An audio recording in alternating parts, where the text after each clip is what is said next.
Justin Trudeau, and Andrew Holness, the United Nations Secretary General, other heads of state and government, ladies and gentlemen.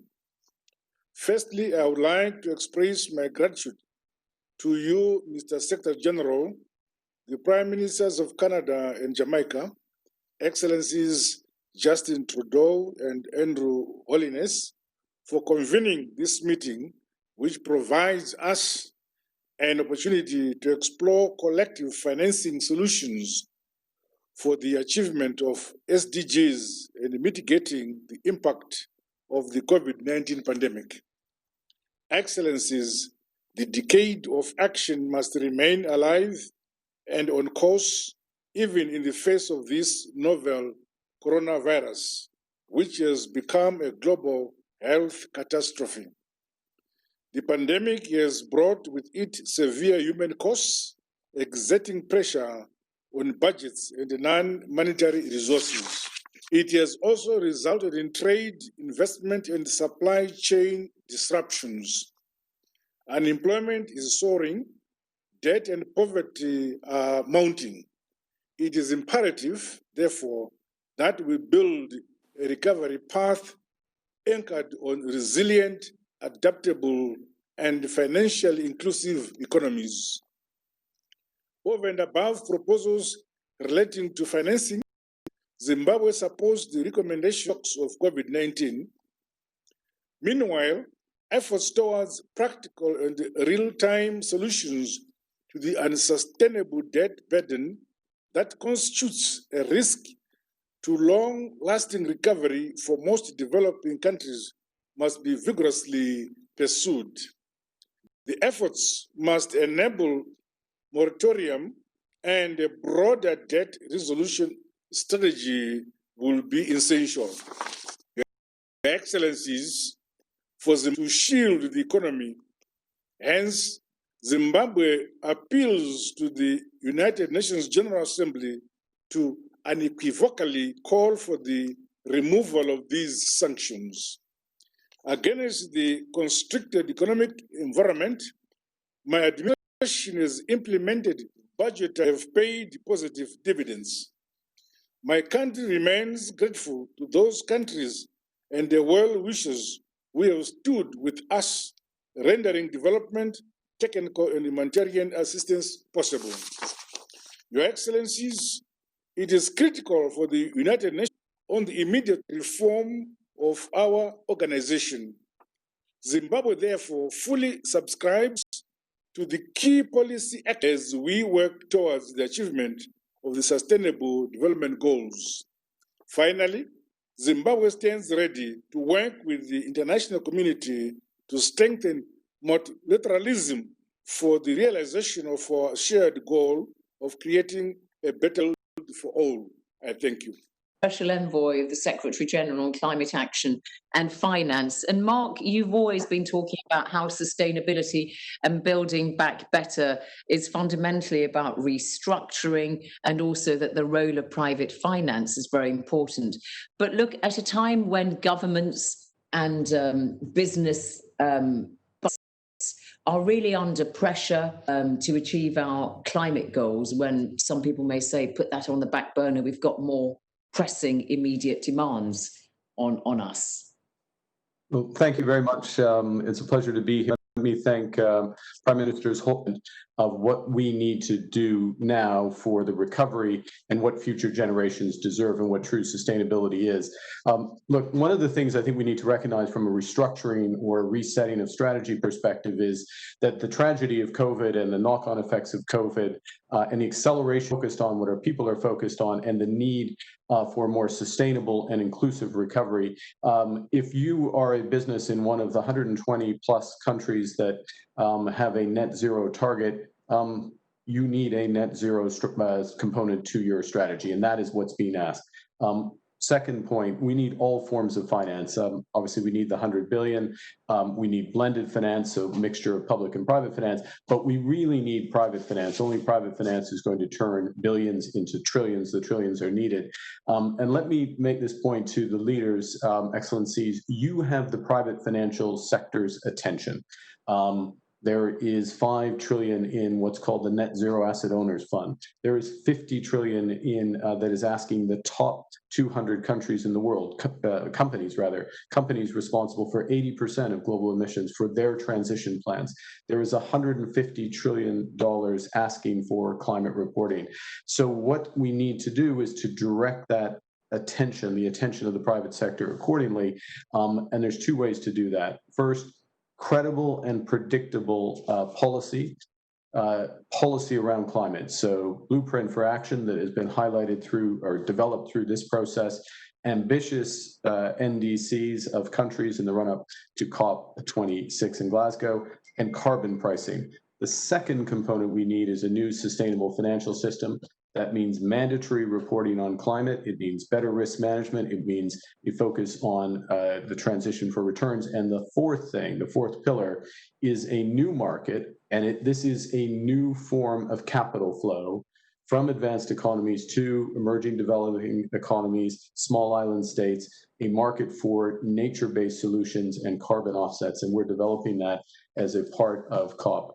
The combination of those 2, credible, predictable policy, pointing the direction where we're going out of COVID, and a new sustainable financial system with these pillars is self-reinforcing. It will amplify and pull forward the adjustment, turn those billions into trillions, and help solve it. So my final point is just to emphasize that, Excellencies, the possibility of this new financial system, it's an open door. You have their attention.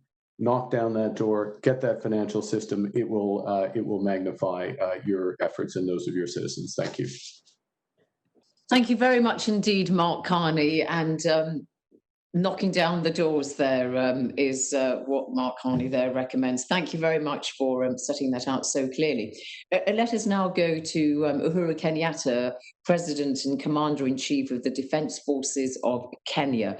Your remarks, please, to this meeting, Mr. President. Thank you. I want to thank the United Nations Secretary General for inviting me to speak during this meeting on the subject of financing of the 2030 Agenda for Sustainable Development in the era of COVID-19 and beyond.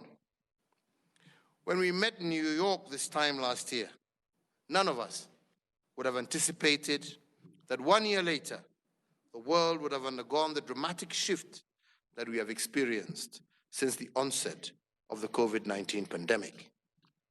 The pandemic has strained health systems, which in turn has triggered a deep economic as well as a social crisis.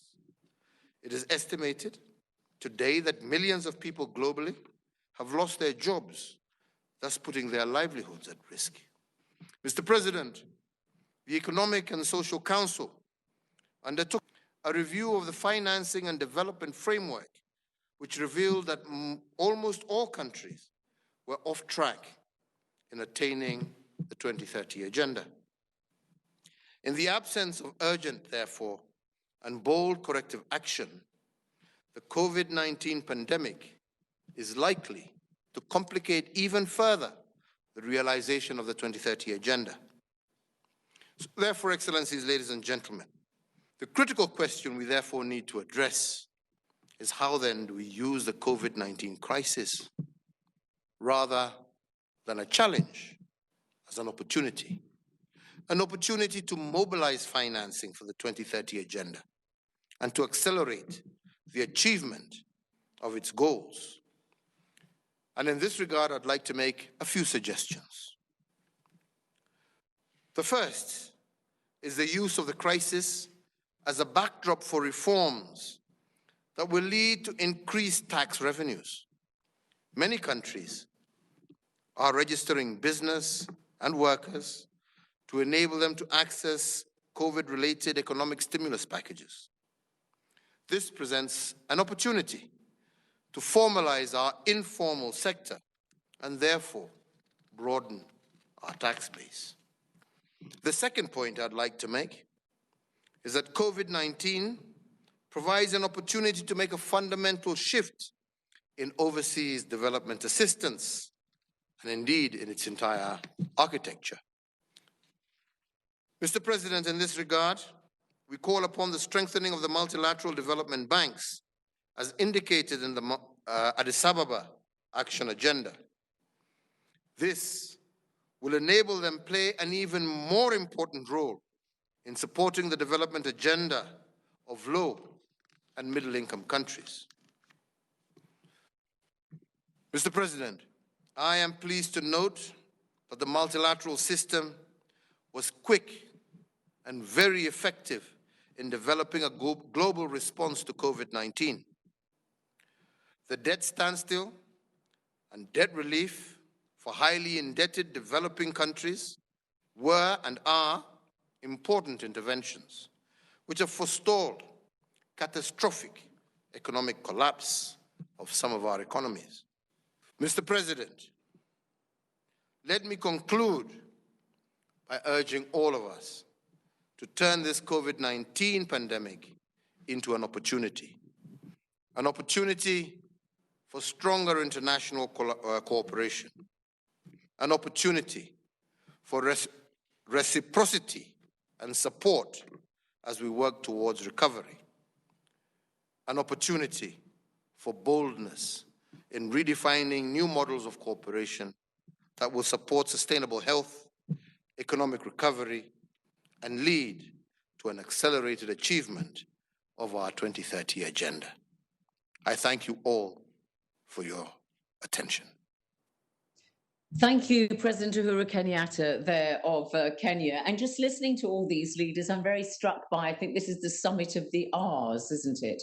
The response, the recovery, resilience, rebuilding, and now we've got reciprocity that President Kenyatta has mentioned. So a very key letter denoting words of action for us. Let us stay in Africa, but just shift westwards this time and go to the Vice President of Sierra Leone, Mohamed Julde Jallo. So the floor is yours, Mr. Vice President. Thank you. Excellencies, ladies and gentlemen, the COVID-19 pandemic reminds us about the intrinsic importance of the resilience of our state and financial systems and our unflinching commitment to achieving the Sustainable Development Goals and other development goals outlined in our Regional Africa 2063 agenda. We must scale up cooperation on implementing the Addis Ababa Agenda for Action, especially on financing for development, which is vital to the transformation of least developed countries and fragile states like ours. While external development finance remains pivotal to our development financing strategy, we believe that it must strengthen capacity to increase domestic revenue mobilization and contribute to inclusive growth and development. In that light, we have designed and rolled out an integrated national financing framework within the Addis Ababa Action Agenda. We recently secured catalytic funds to support us enhance domestic revenue at all levels. I thank our development partners for their continued support. Excellencies, distinguished ladies and gentlemen, in the face of dwindling development assistance, we remain committed to the 2030 agenda that constitutes our collective vision of the future. Our Quick Action Economic Recovery Program in Sierra Leone seeks to ensure a seamless transition from response to recovery and growth. It is designed to build a bridge between COVID-19 response and investment in healthcare as we view the pandemic as an opportunity to focus on the future of healthcare systems. Our macroeconomic strategy and policies are well supported by our international economic and financial partners, such as the IMF and the World Bank. We continue to work closely with these institutions to implement sound fiscal, monetary, and balance of payment policies that are consistent with our growth and development strategies. We also work closely with our private sector and domestic debtors with the objective to reduce debt vulnerability while at the same time sustain relative growth projections. Let me thank our development partners, including the World Bank, the International Monetary Fund, the G20, and others for granting our economy's debt service suspension up to 2021. As this pandemic persists, I want to implore them to favorably review this initiative. Let me conclude by stating that stemming illicit financial flows, the fight against corruption, creating a competitive investment climate to bolster domestic revenue and job creations are no doubt pivotal to our prospect to financing the 2030 agenda and deliver on the SDGs for the benefit of our people. I thank you. Thank you very much indeed there. The Vice President of Sierra Leone, and we go from him to the Vice President of Nigeria, Yemi Osinbajo. Nigeria, of course, Africa's most populous country. So, Mr. Vice President, let us hear your remarks, please.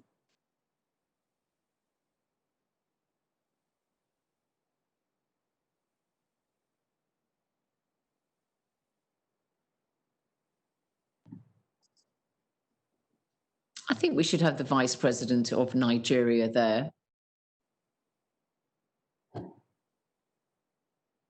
Calling Abuja. Is Yemi Osinbajo with us, the Vice President of Nigeria? No. All right.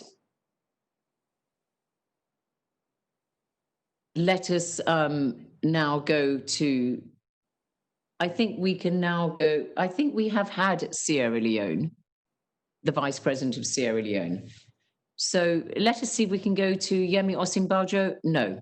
All right. Let us go to Vera Songwe now, who is Executive Secretary, can't get my teeth straight at the moment, Executive Secretary of the UN. Oh, yes, we do have Vice President Yemi Osinbajo there. Okay, good. Thank you very much indeed, Mr. Vice President. President of the General Assembly, Excellencies, Heads of States and Government, Secretary General of the United Nations, ladies and gentlemen. I'm pleased to participate at this important event on addressing the financing needs for sustainable development in the era of COVID-19 and beyond. I thank the governments of Canada and Jamaica and the Secretary General of the United Nations for the initiative. I also thank the co-leads of the 6 discussion groups for their leadership. Excellencies, the COVID-19 pandemic has severely disrupted our societies and economies, worsened inequalities, and deepened the gap between available resources and the resources needed to finance the Sustainable Development Goals. We must mobilize finance in response to this pandemic-induced economic crisis and also for long-term development. As co-lead with Barbados on illicit financial flows, Nigeria wishes to stress that illicit financial flows have continued to erode domestic revenues, undermine governance, threaten economic stability, and diminish the abilities of governments to provide much-needed public services. To overcome these challenges, we must combat illicit financial flows with all the determination we can muster. We must act swiftly to adopt measures to ensure that taxes are paid where value is created, and this is especially important for the digital economy. We must also establish public beneficial ownership registers and strengthen arrangements for the exchange of tax information. Similar priority should also be given to tackling money laundering and corruption. Indeed, given the challenges that my country has faced in its efforts to repatriate illicitly acquired assets, we endorse the recommendation for spontaneous disclosure and the enhancement of legal frameworks for conviction-based asset forfeitures. It's important to stress that the main destinations for illicit financial flows must support the efforts to stop this scourge and work with the global community to dismantle the architecture that supports illicit financial flows, such as financial secrecy jurisdictions. Excellencies, in addition, we support the call for debt relief for developing countries and the extension of the debt suspension initiative until 2021, as well as the granting of commercial debt relief where needed. We also call for enhanced global liquidity, including through the allocation of unused special dwelling rights currently held by developed countries. The increased flow of remittances can support development financing needs, so it's important to reduce the cost of making such transfers. As global leaders, we must do everything in our power to emerge from the crisis caused by the COVID-19 by striving together in order to deliver for all. Thank you very much. Thank you very much indeed there, Yemi Osinbajo, the Vice President of Nigeria, got to you in the end. And so Vera Songwe, we can come to you now, Executive Secretary of the United Nations Economic Commission for Africa. So Vera, we've heard a lot about the Debt Service Suspension Initiative, the DSSI, and however, private sector participation in this has proven to be a bit of a challenge. I wonder if you could share your opinion, your reflections on what you think the role of the private sector is in Africa in both the short term and the longer term as countries try to recover from the COVID-19 crisis. Thank you, Excellencies. Good morning. Thank you, Zainab. The crisis has unmasked the vulnerabilities of many of our countries, actually globally. Frontier and emerging market countries that were good performers before the crisis have struggled to access much needed affordable liquidity. While some of them have been the most hit by the crisis due to the structure of their economies, most have been left out of comprehensive solutions. Service-dependent economies, for example, have been largely shut out of irrespective of income class from the markets. Money markets, meanwhile, have penalized emerging markets through high-risk premiums.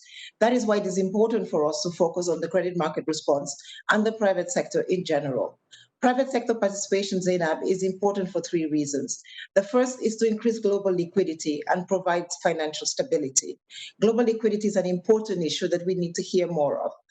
Third, manage debt vulnerability, and most importantly, and often overlooked, we need the private sector participation to help in the rebuild, recovery, and resilience effort, as you've now named it, the hours of the day. We need them to help us with our job losses and the job hemorrhage. Let me give you an example of why we need the private sector. And I think Mark has talked about the trillions. We've heard about Mark and his trillions. On the issue of liquidity and debt, we must devise measures to reduce the cost of commercial debt. These trillions that Mark talks about remain almost prohibitive and inaccessible to frontier and emerging market countries. In countries like South Africa and Egypt, bond yields have increased by 100 basis points between January and September, going from 8.2% to 9% in South Africa and 14 to 15% in Egypt, compared to 25% negative in Germany to 48 negative. So a 23% drop in German bonds within the same period of time. There must be some equity and some leveling of the playing field for emerging and frontier markets to be able to access these trillions that we're talking about. Reducing borrowing costs will increase liquidity. That is why we prefer to speak of a private sector in a holistic response package. I think, as we've heard from the ESG, from Canada, and from the IMF, we need to do 5 things. The first is, of course, recapitalize development agencies, because we need those multilateral development agencies. As President Ramaphosa said, Africa needs $100 billion a year for the next 3 years to respond to this crisis. Concessional financing remains important. Secondly, we need to expand the debt service suspension initiative to include all vulnerable countries. We need to extend its duration to the end of 2021 and ensure full participation by all. But most importantly, as we do these first 2 things, they're complements to crowding in the private sector. The private sector still remains the largest source of capital for development globally across the world. What do we need to do is now ensure that the cost of accessing that private sector resources is affordable to emerging markets and frontier market economies. Their rates have not dropped.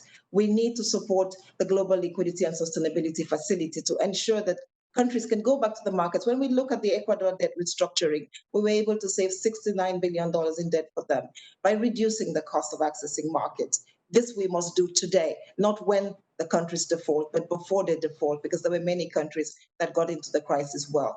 There are going to be countries that are going to need restructuring. For that, the IMF needs to set up a facility very quickly, lay out the process of debt restructuring so that everybody knows with certainty, clarity, and speed what it means. Again, the Ecuador example stands out as something we need to continue to do.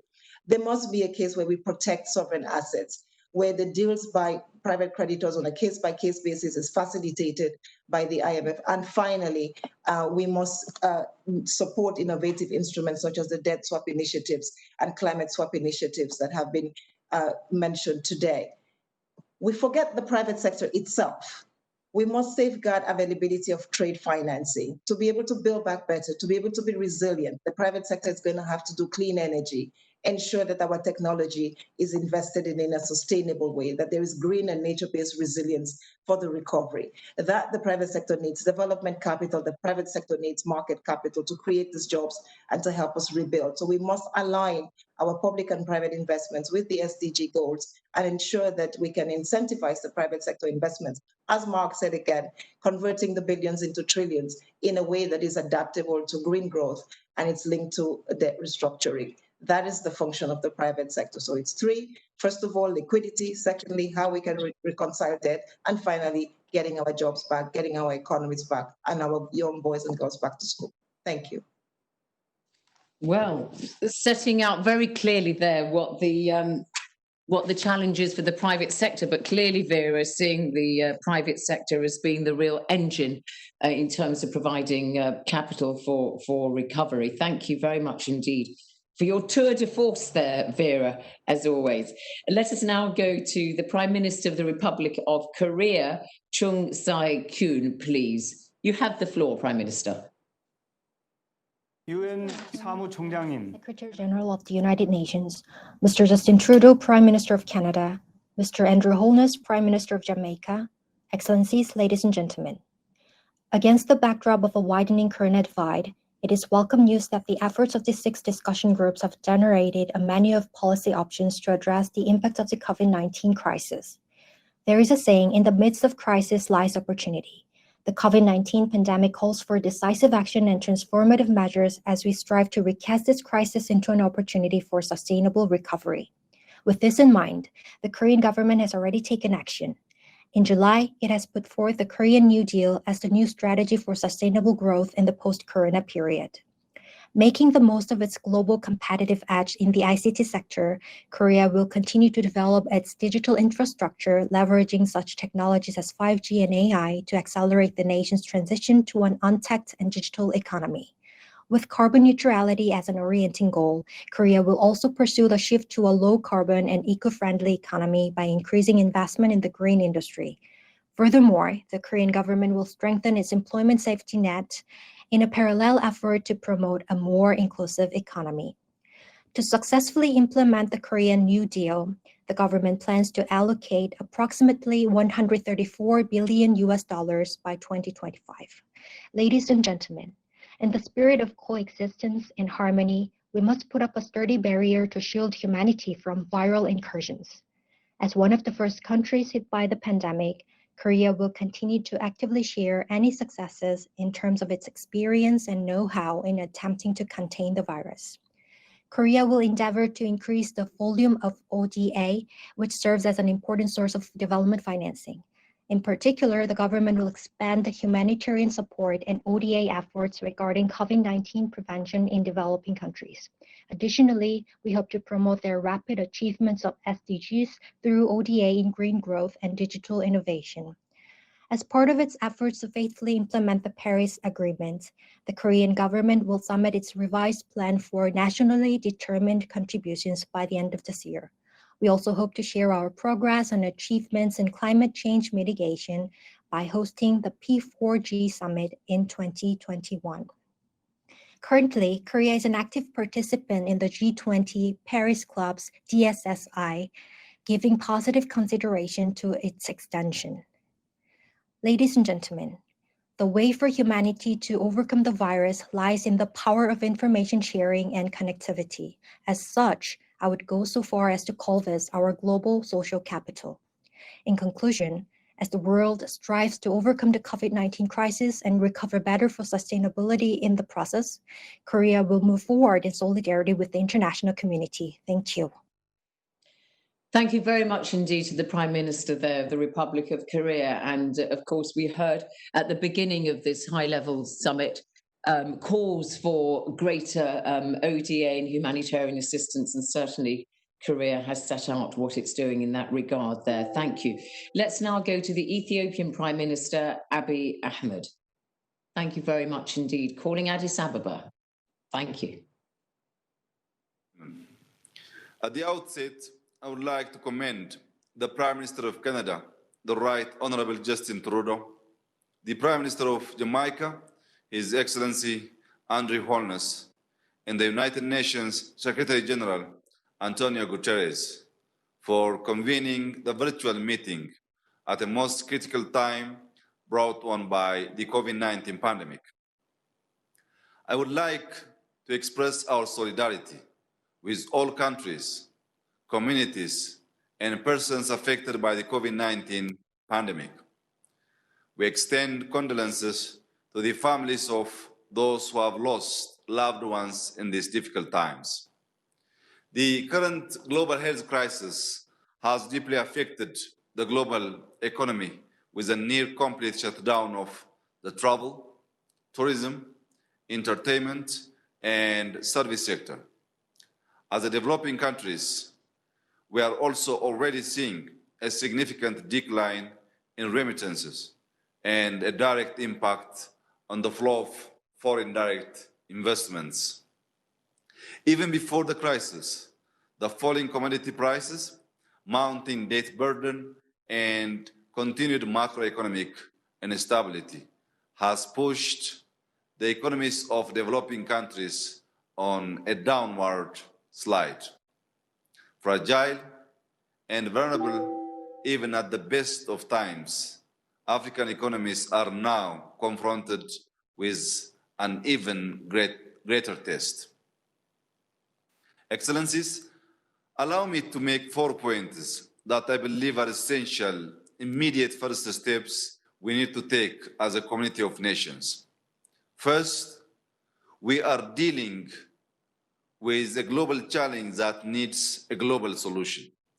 If the virus is global, our response should be global. Second, we need a coordinated debt relief package. If an orderly debt relief agreement is not reached, many developing countries will face the risk of defaulting on their debt obligation. In this regard, the scope of the measures needs to go beyond official bilateral debt to cover commercial debts.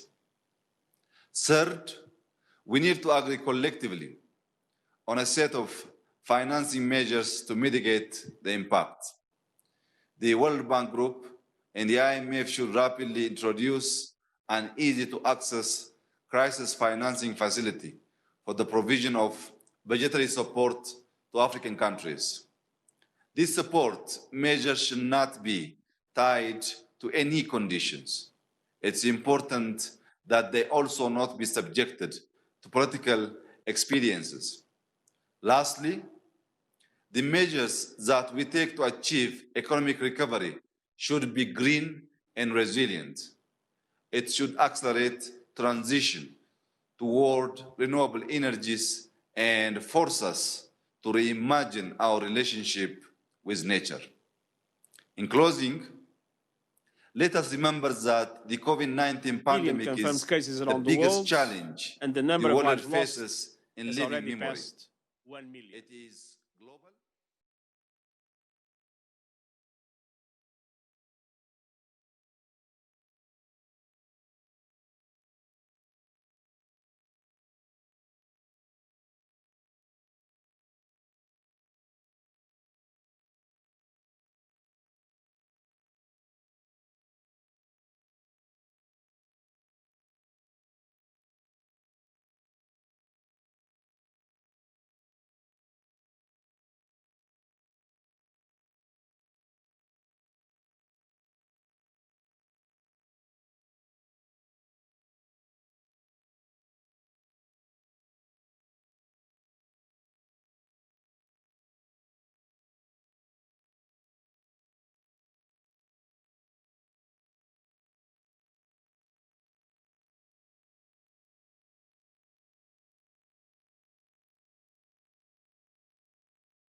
Scope expanded to all developing and middle-income countries in need. The private sector, including the credit rating agencies, must be engaged in relief efforts. I'm encouraged to see over 40 heads of state and government and the leaders of the International Monetary Fund, the World Bank, the OECD, and the African Union coming together around these bold policies. Then I urge the international community to take a collective action to provide the 35 billion to the ACT accelerator to ensure equitable access to diagnostics, treatments, and vaccines. Of that, we need 15 billion immediately to move from successful startup to scale up. And third, I strongly encourage providing resources at scale to developing economies, namely through the World Bank and other multilateral development banks, either using existing facilities or innovative facilities of concessional financing that are so important for the most needed countries. And governments must have the resources to invest in job creation and retention, get education and business back on track, and align their budgets with the SDGs and the Paris Agreement in order to build forward stronger, greener, and better. Ladies and gentlemen, COVID-19 is an acute crisis, but the problems the pandemic has exposed are chronic pre-existing conditions. Ignoring these warning signs is an act of planetary self-harm. We must stop the virus in its tracks, respond, recover, and strengthen our systems for the future. And I want to thank Prime Ministers Trudeau and Holness for their leadership, as well as all who have come together today in solidarity. Thank you very much, sir. I now give the floor to the Prime Minister of Jamaica, Andrew Holness. Sir, you have the floor.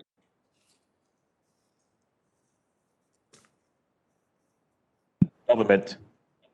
We have today presented with a rich menu of policy options to address the impact that the COVID-19 pandemic is having on our people's lives and livelihoods. These options reflect the commendable work done by 6 country-led discussion groups that focused on critical aspects of the crisis. They have submitted for the consideration of heads concrete proposals to mobilize the resources required to finance near-term emergency measures to provide crisis relief, to stimulate recovery efforts over the medium term, and invest in long-term resilience building based on sustainable development pathways that are inclusive and leave no one behind. Our objective in organizing this high-level event was to secure buy-in at the highest political level to mount an ambitious, coordinated international effort commensurate with the magnitude of the crisis. We have succeeded in gaining the support of world leaders to take bold and decisive action to mitigate the devastating impact of the pandemic. As we adopt the language of the IMF Managing Director, Kristalina Georgieva, to build forward stronger, we must be bold, creative, and optimistic about the future. We can use the global financial system as a force multiplier. We must, however, ensure that we target support and recovery at all levels, nationally and globally, and acknowledge that the need for action is particularly acute in relation to developing countries, which are the most vulnerable. Indeed, until every country recovers, there can be no greener, smarter, stronger, and more equitable global recovery. This must be our collective goal, keeping people, including our women and youth, at the center. In acting within this text, we will ensure effective collaboration between governments, international organizations, international financial institutions, civil society, and the private sector. The measures we will take are designed to stimulate the flows of private investment, spur the creation of decent jobs, lower the transaction cost of remittances, lay the foundations for a green, inclusive, and resilient recovery, provide liquidity to developing countries with limited fiscal space, address debt vulnerability, increase our engagement with the private sector, and collaborate with other international entities to prevent illicit financial flows. We're convinced that the scale of the crisis warrants a broad-based and coordinated international effort. The UN is the most suitable global organization to spearhead this initiative, supported by institutions with existing mechanisms that can be quickly leveraged to deliver the results urgently needed by the world, and in particular, the developing world. We will be holding another meeting in mid-December, at which time we will consider the best and most appropriate method of structuring the initiative going forward. We recognize that there are various international actors and entities that are already working on some of these issues and intend to maintain our collaboration with them and draw on their expertise. With that said, I look forward to receiving your questions.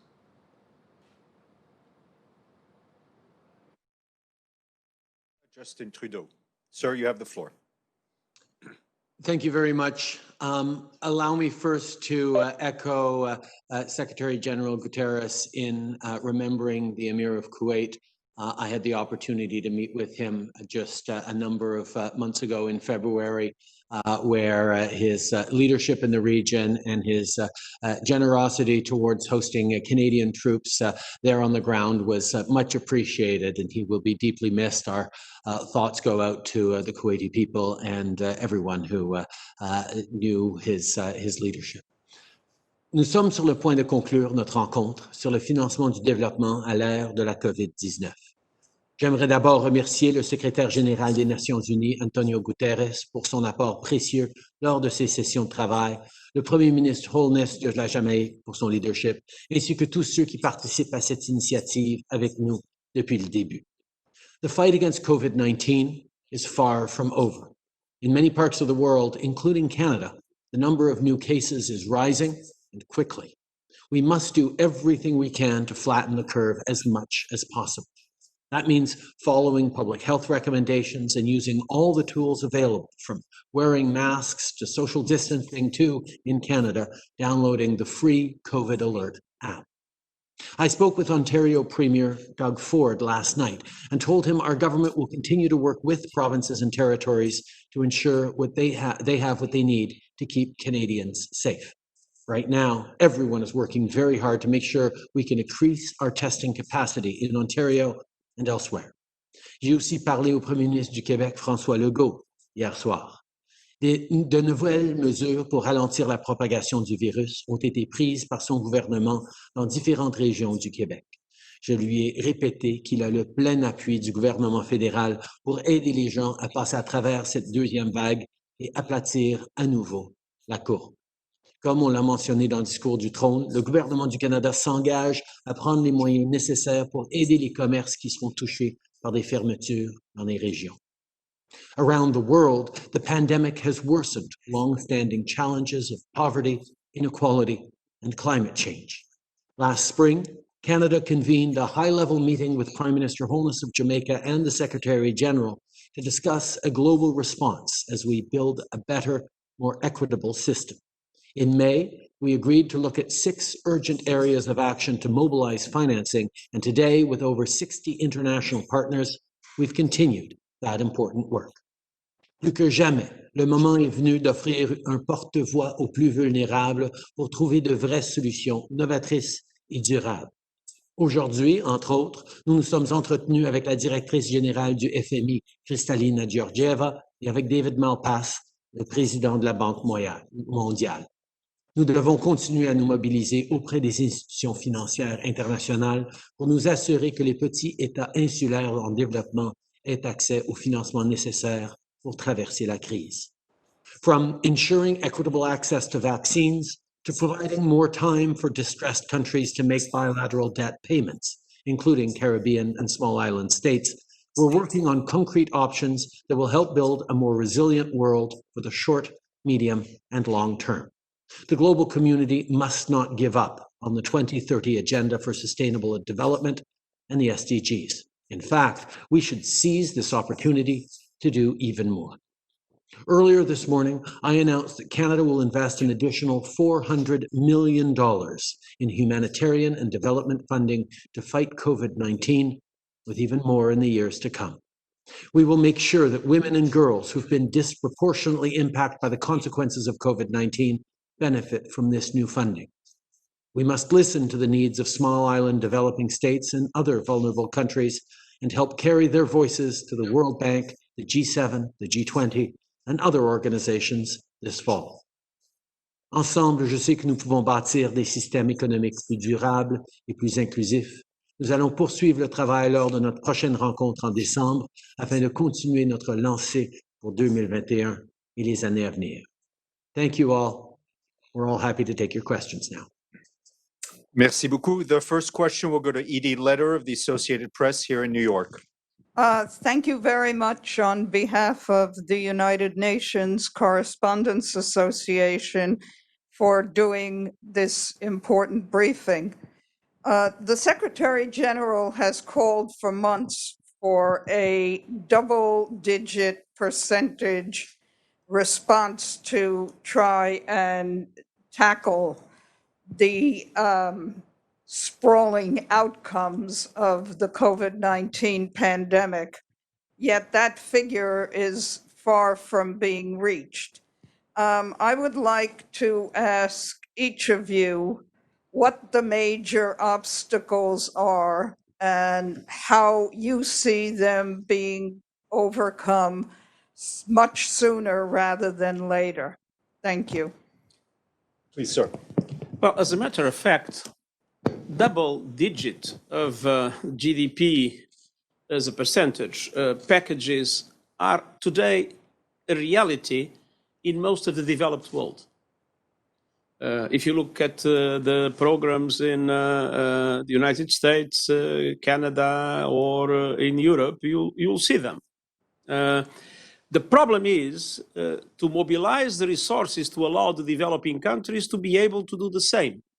And that is the reason we have been gathering, and that is the reason we had the first summit, then the working groups, then the Ministers of Finance meeting, this summit, the following in December, to pave the way for the bodies that need to take decisions on these, the boards of the IMF, the World Bank, the G7, the G20, to be able to mobilize the resources to allow all other countries to be able to have similar packages in relation to their economies. And this has to do to the strengthening of the resources, the IMF and the World Bank and the other international financial institutions. We have been talking about special drawing rights and new facilities to be created. This is everything that relates to debt relief programs and to enlarging the scope of the measures already approved by the G20. And this has to do with the vaccine and the need to massively invest in creating a vaccine that is a global public good. So I believe that this process, which is not an alternative to the decision-making bodies that exist, this process is paving the way, is opening roads to allow for those roads to be traveled by those decision-making bodies with the objective of making sure that this double-digit requirement that exists today at the level of the developed countries will be extended to the developing world and will be extended also to those middle-income countries that face particular difficulties because of their debt or because of the nature of their economies, like in the small island development states. Thank you. I'll go to Prime Minister Holness if he wants to add anything, and then to Prime Minister Trudeau. I want to support the answer given by the Secretary General. This initiative creates a pathway for developed countries to align their global outlook to the developing country outlook. The truth is that we all have to take a self-enlightened perspective on the global financial system. And the pandemic presents an opportunity for us to rethink the global financial system and how the global financial system can be used to promote more equitable development globally. And so this initiative helps that and creates the platform on which that can be done. Thank you. Prime Minister Trudeau. Thank you very much. Just briefly to add, I mean, we know that in a time of crisis, it is a natural human inclination to want to hunker down and look inward and protect each other and protect ourselves. And you think later about your neighbors and other countries around the world. Well, this particular crisis requires us to make sure that we are working together as a global community, because no country can eliminate the COVID-19 virus until all countries eliminate the COVID-19 virus. No country can come out and restore economic prosperity unless we also have a global restoration of economic prosperity. Canada has long understood that, and that's why we're continuing to step up with hundreds of millions of dollars towards COVAX, towards global financing, towards debt relief, towards all the things that we can do. But we also know that we need to include more countries in that, and that's why this initiative with Jamaica and the Secretary General is all about convening the decision-making bodies from G7 to G20. From the World Bank to the IMF, to be part of understanding exactly how we can best make sure that we all get through this and to the other side as quickly as possible. Thank you. We will now go to Jamaican journalist Kalisha Williams from Jamaican Television. Kalisha, please, you have the floor. Thank you so much. Good morning. I want to start by asking to Prime Minister Holness, any commitment so far based on the dialogue you've been having with world leaders to provide more financial assistance to small island developing states like Jamaica? And if yes, what's the time frame or timeline given? Well, the initiative, it's not designed specifically just for small island developing states. Small island developing states are one subset of considerations. And so far, countries have committed to established initiatives for COVAX, for example, that would help small countries like Jamaica access vaccine. And the debt service initiatives would also be useful for other small island developing states and middle-income countries. So it is a complex of initiatives that will support the developed countries, and small island developing states would be a subset of that. We're not at the point where specifics have been decided, but certainly, as was said before, we're developing the platform on which new initiatives that could be potentially beneficial to countries like Jamaica will be developed. Thank you. Mike Blanchfield from Canadian Press. Mike, you have the floor.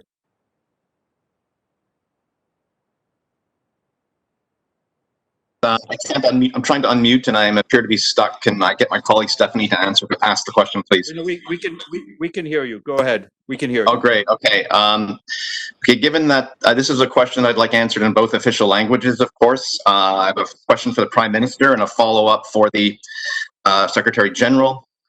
Given that the WHO is satisfied that rapid COVID-19 tests are good enough to send millions of them to developing countries and several to our international peers, and they've been approved domestically there, why exactly is Canada still unsatisfied that they're okay to use, that they're not okay to use here? Not Thanks, Mike. Obviously, Minister Canadian scientists are working very, very hard to approve all sorts of different rapid tests.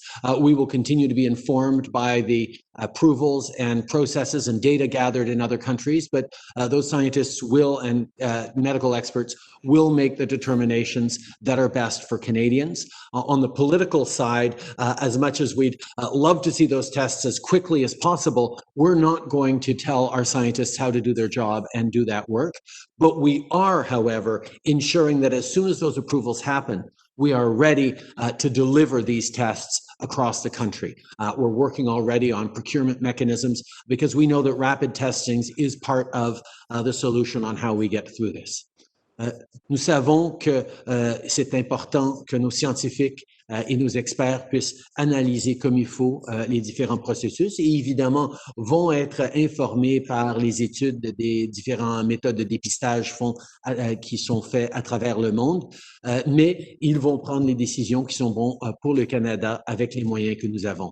Bien sûr, on veut voir ces tests-là approuvés le plus rapidement possible, mais ce ne serait pas correct que des politiciens mettent de la pression pour arriver à une décision scientifique plus rapidement. On a besoin de respecter le travail de nos experts et de nos scientifiques. Mais en même temps, nous sommes en train de faire les arrangements nécessaires pour que dès que ces tests de dépistage soient approuvés au Canada, on puisse les distribuer à travers le Canada où ils sont, si nécessaires, parce que c'est ce à quoi les Canadiens s'attendent et c'est ce dont on a besoin.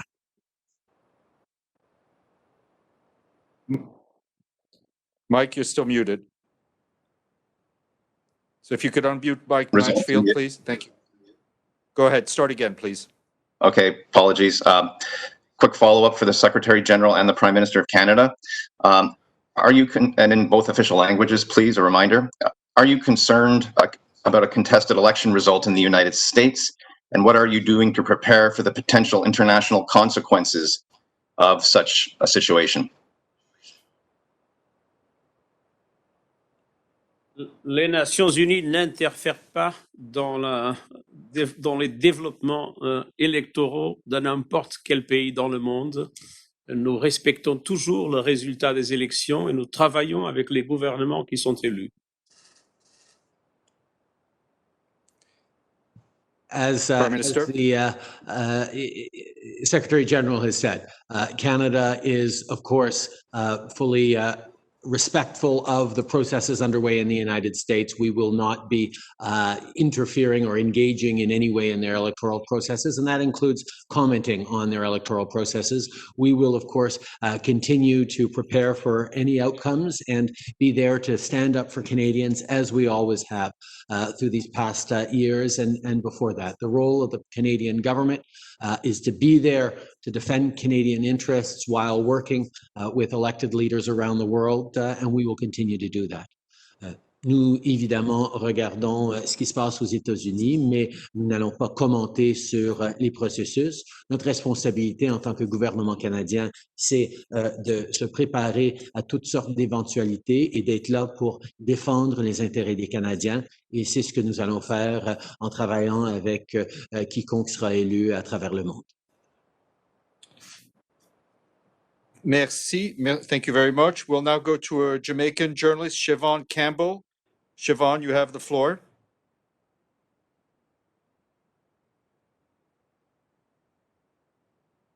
Siobhan Campbell, if you could try to unmute. All right, we will go back to you. Yes, go ahead. Go ahead.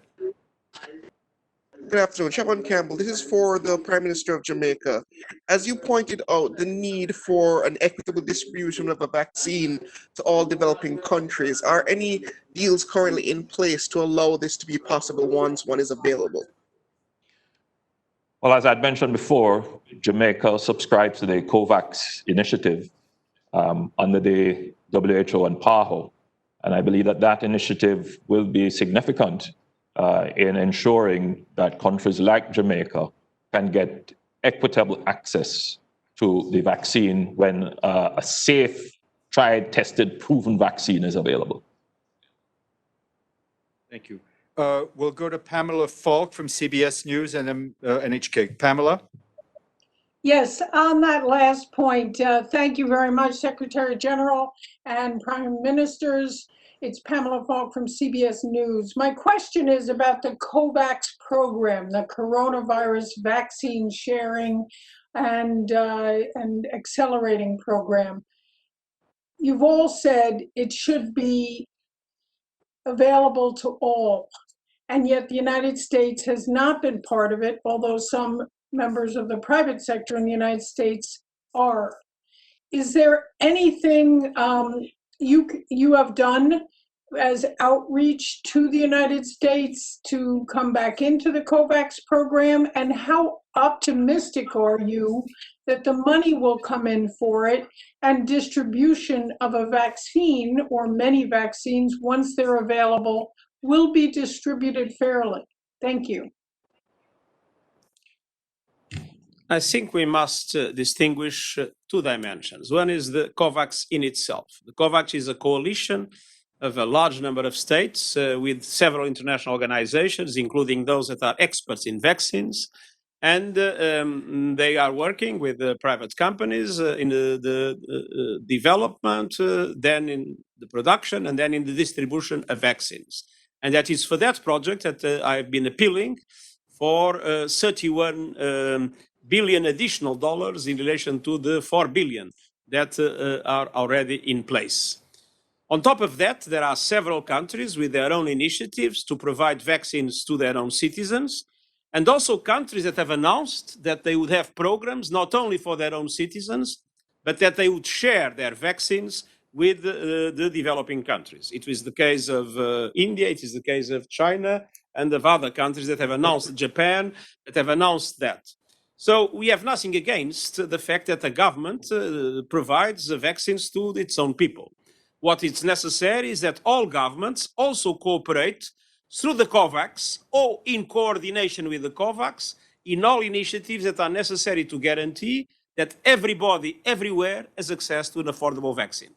Because if this will not be the case, even vaccination programs in developed countries will be ineffective, because we will only get free of the virus if we'll get free of the virus everywhere. Thank you. Prime Minister Trudeau. Prime Minister Trudeau, yeah, thank you. Yes, we understand how important it is to eradicate the virus at home and everywhere at the same time. That's why Canada's moved forward in a number of different ways to ensure that wherever and whenever a virus is developed, we make sure we're maximizing our chances to be able to obtain it. So a big chunk of that is through contributing close to $500 million to the COVAX facility, which works as in we are securing doses for Canada at the same time that we're paying for, and at the same time as we will be paying for an equal number of doses to be distributed to the developing world. That's the large functioning of it that allows for countries to both secure domestic capacity at a reasonable price, but also ensure that our initiative gets vaccines out to other countries as well, who don't have the capacity to pay.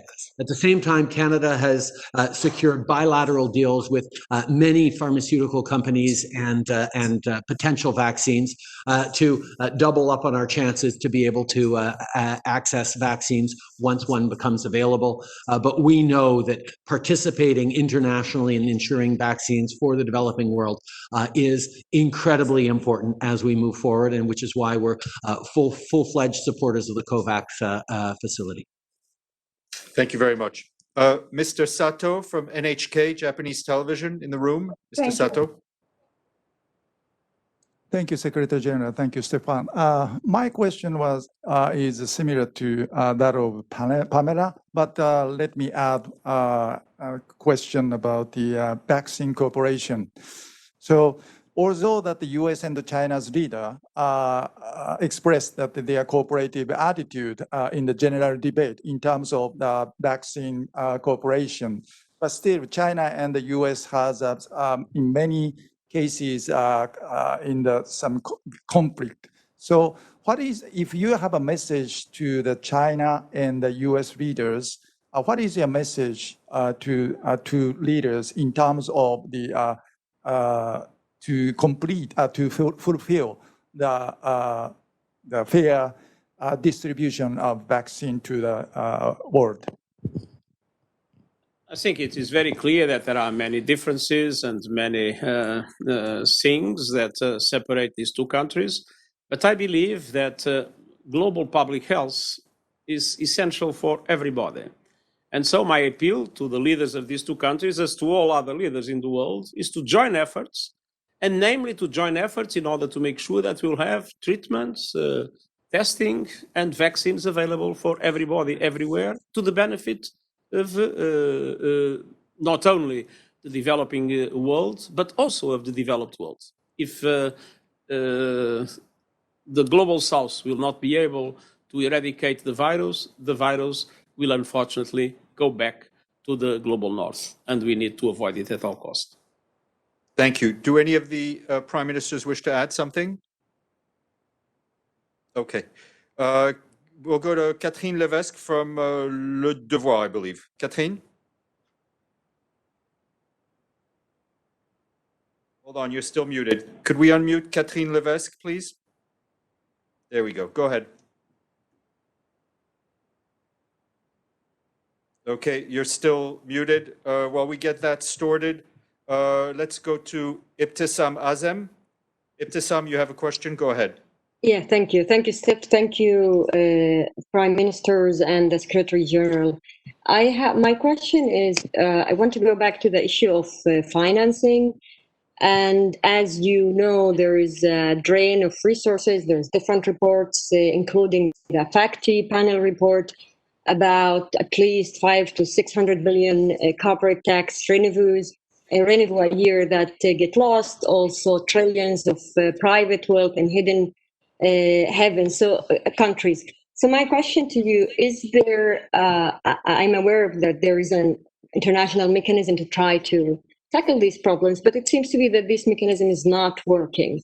So is there, given the situation we are going through and the need for the money and resources, is there any work now or exact plans that you are working on to try to recover some of these monies to put it also in development and supporting the projects that in development and supporting the vaccine and all other money that is needed in place? Thank you very much. Well, first of all, one of the things that has been in the center of our discussions in the group is exactly everything related to illicit financial flows, to money laundering, to tax evasion. And that, of course, has also to do with the need to fight corruption and to have good governance. And this is one area of concern that we have. The other area of concern that we have is that our tax systems in the world are, of course, on a country basis, and that creates a number of gaps that allow many global corporations to pay a very limited amount of taxes. And what we have been saying is that we need to organize things and to increase international cooperation in order to make sure that there is a fair taxation for people and corporations, and namely that tax havens and other instruments are conveniently disciplined and, if possible, cancelled. So there is an area that is essential, which is to try to have a more fair way of taxing corporate income and personal income in the world. And finally, of course, there is always an appeal for those that have been benefiting from this situation to contribute from a philanthropic point of view to all the causes that we have been mentioning. But I would say that it is better to bet on justice than to bet on philanthropy. Thank you, sir. The last question will go to Hélène Buzzetti from The Devoir. Hélène Buzzetti. Oui, bonjour. Ma question est pour Monsieur Trudeau. Il y a des millions de Québécois qui vivront bientôt en zone rouge. Il sera désormais interdit de recevoir de la famille ou des amis chez eux. Alors, puisque vous êtes un député québécois, vous, comment vous expliquez-vous que ce soit encore le Québec qui soit l'épicentre de la crise au Canada? Et plus spécifiquement, pensez-vous qu'il faudrait permettre aux policiers d'aller chez les gens afin de s'assurer qu'ils appliquent les consignes sanitaires, puisque c'est là que semble être le problème? Je soulignerai qu'on est en train de voir une croissance des cas à travers le pays. Effectivement, c'est pire un peu dans nos grandes villes, qu'on parle de Toronto, de Calgary, on a vu des éclosions, mais certainement à Montréal et à Québec, c'est une grande préoccupation, certainement pour moi en tant que député montréalais. J'ai parlé au premier ministre Legault hier soir pour souligner que nous sommes là en tant que gouvernement fédéral pour appuyer ces commerces, appuyer ces citoyens dans une situation extrêmement difficile. Nous savons que cette deuxième vague pourrait être dévastatrice pour bien des familles, bien des entreprises. C'est pour ça que nous devons suivre les instructions des autorités de santé publique. Par rapport aux actions de la police, ça, c'est une question pour le premier ministre Legault de gérer les règles qu'il est en train de mettre en place. En tant que gouvernement fédéral, nous allons être là pour appuyer les citoyens. Et en sous-question, donc j'en comprends que vous n'avez pas de position précise sur la police, mais j'aimerais aussi revenir sur les entreprises, les PME. Beaucoup d'entre elles vont fermer leurs portes dans les prochains jours. La première vague avait déjà été difficile. La deuxième risque de signer l'arrêt de mort pour plusieurs d'entre elles. Avez-vous d'autres munitions dans votre arsenal d'aide? Et si oui, quelles sont-elles? Comme on a souligné dans le discours de trône, on est prêt à répondre directement dans des situations où, effectivement, il doit y avoir des fermetures régionales ou locales.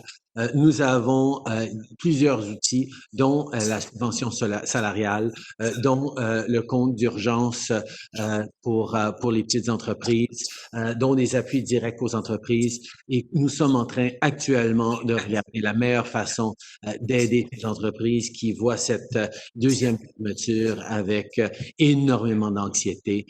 Comme j'ai dit depuis le début, nous allons être là pour aider les Canadiens à passer à travers cette crise et c'est exactement ce que nous allons faire. Monsieur le Premier ministre, merci beaucoup. Prime Minister Holness, thank you very much for being with us. Thank you for joining us online. Secretary General, thank you. And we hope to see all of you very soon. Thank you and stay safe. All the best. Thank you. Thank you very much. Merci. Bye. Thank you. Thank you. Very well.